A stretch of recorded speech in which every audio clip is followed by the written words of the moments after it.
Happy Sankranti to all. ఈ సంక్రాంతికైతే నేను మా ఫ్రెండ్ వాళ్ళ ఇంటికి సెలబ్రేషన్స్ కోసం అయితే వెళ్తున్నాను. వాళ్ళైతే చాలా డిఫరెంట్‌గా చేస్తారు. అండ్ తను పర్టిక్యులర్‌గా చెప్పింది శారీ వేసుకొని మాత్రమే రావాలి అని చెప్పేసి. సో, నా దగ్గరున్న శారీస్‌లో నుంచి ఈ 2 శారీస్‌ని సెలెక్ట్ చేసుకున్నాను.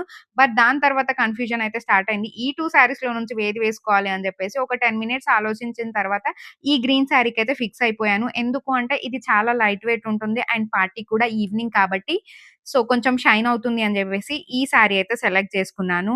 అండ్ శారీ చాలా సింపుల్‌గా ఉంది కాబట్టి జ్యువెల్లరీ కూడా మినిమల్‌గా వెళ్దాము అనుకోని ఈ చిన్న ఇయర్ రింగ్స్ అండ్ నా దగ్గరున్న 2 ఇన్విజిబుల్ చైన్స్‌లో నుంచి ఒకటైతే సెలెక్ట్ చేసేసుకొని పెట్టుకున్నాను. చాలా అంటే చాలా బాగా సూట్ అయింది. ఎందుకంటే శారీ సింపుల్‌గా ఉంది. At the same time jewellery కూడా సింపుల్‌గా ఉంది కదా! అండ్ నా దగ్గర ఎక్కువ బ్యాంగిల్ కలెక్షన్స్ అయితే లేవు. ఉన్న వాటిలో నుంచి అదైతే చూజ్ చేసుకొని వేసుకున్నాను. అండ్ హెయిర్ స్టైల్స్‌కొచ్చేసరికి కూడా జస్ట్ మిడిల్ పార్టిషన్ తీసుకొనైతే క్లిప్స్ అయితే పెట్టేసుకున్నాను. ఇదైతే నా ఫైనల్ లుక్. మీకెలా అనిపిచ్చిందో కామెంట్ చేసి చెప్పేయండి. అందరికి మళ్ళీ ఒకసారి హ్యాపీ సంక్రాంతి.